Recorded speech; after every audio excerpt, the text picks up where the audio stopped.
वजह आलोक जी आपके साथ शुरुआत करते हैं। देखिए, मामला होता है प्रतीकात्मक तौर से एक ऑपोजिशन रखने का। अब वो सीपी राधाकृष्णन के नाम पर नहीं मान रहे हैं और सुदर्शन रेड्डी कह रहे हैं, तो मतलब लोकतंत्र में होना चाहिए हर तरह की बात। और ऐसे में क्या आपको नहीं लगता ये स्वागत योग्य है, या आपको लगता है कि निर्विरोध ऐसे पद पर चुना जाना चाहिए? मानसिकता, अंजना जी, मानसिकता की बात है। अंजाम आपको भी पता है, आंकड़े आप भी बता रही हैं। अंजाम आपको भी पता है, आंकड़े आप भी बता रही हैं, पूरे देश को अंजाम पता है। लेकिन ये मानसिकता, इस मानसिकता पे चर्चा होनी जरूरी है। गालिब का एक शेर था, आग क्या खेल पतंगों ने समझ रखा है। आग क्या खेल पतंगों ने समझ रखा है। सबको अंजाम का डर हो, सबको अंजाम का डर हो, यह जरूरी तो नहीं।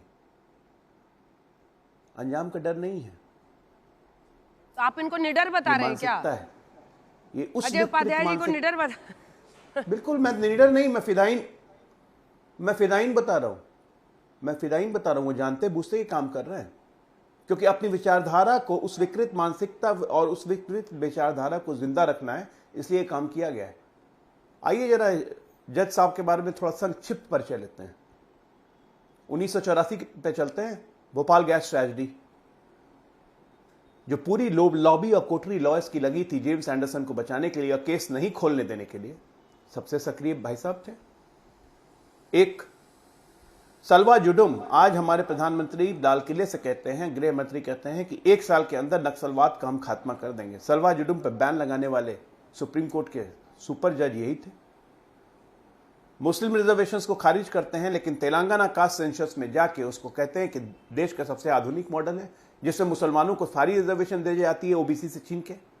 ये विचारधारा है, एक विचारधारा को रिप्रेजेंट करते हैं ये, जो इस देश से, इस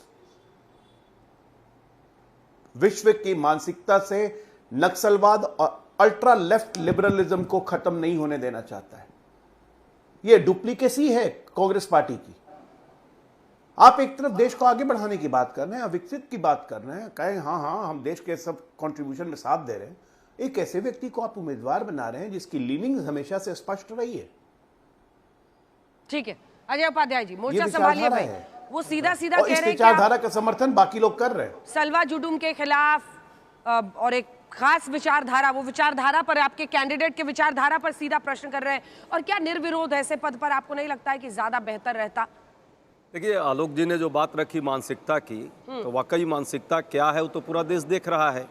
औरों की ख्यालात की लेते हैं तलाशी और अपने गिरेबान में झांका नहीं जाता। आप अपने गिरेबान में जरा झांक के देखिए कि क्या किया आपने।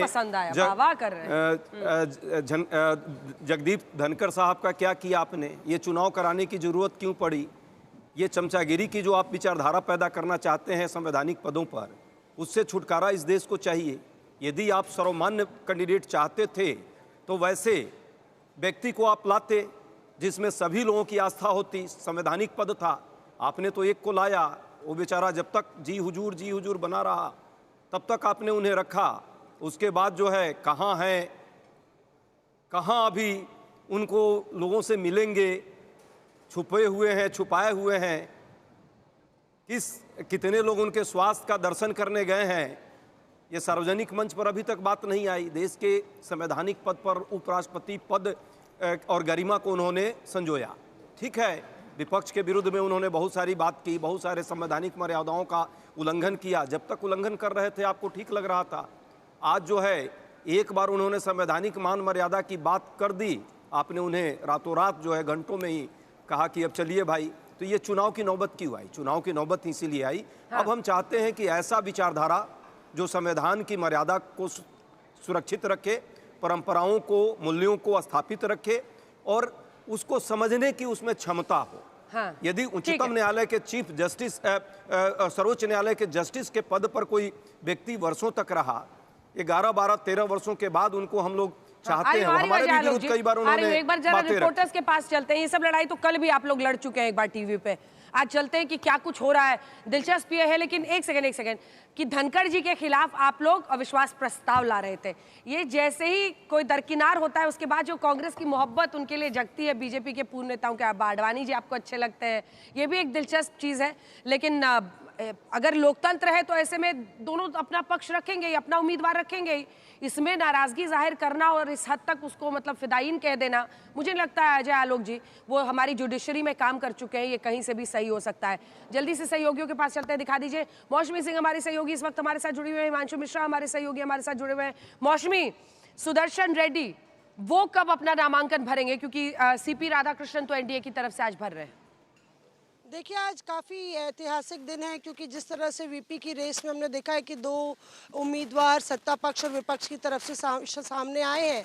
आज हम देखेंगे कि दोनों ही वीपी उम्मीदवार संसद आएंगे। अंजना, अभी सीपी राधाकृष्णन अपना नामांकन दाखिल कर रहे हैं। 12:30 बजे सुदर्शन रेड्डी भी सेंट्रल हॉल आएंगे और वो मुखातिब होंगे तमाम विपक्ष के सांसदों से। हम विपक्ष इसलिए कह रहे हैं क्योंकि आम आदमी पार्टी भी इसमें शामिल है और कल वो अपना नामांकन दाखिल करेंगे।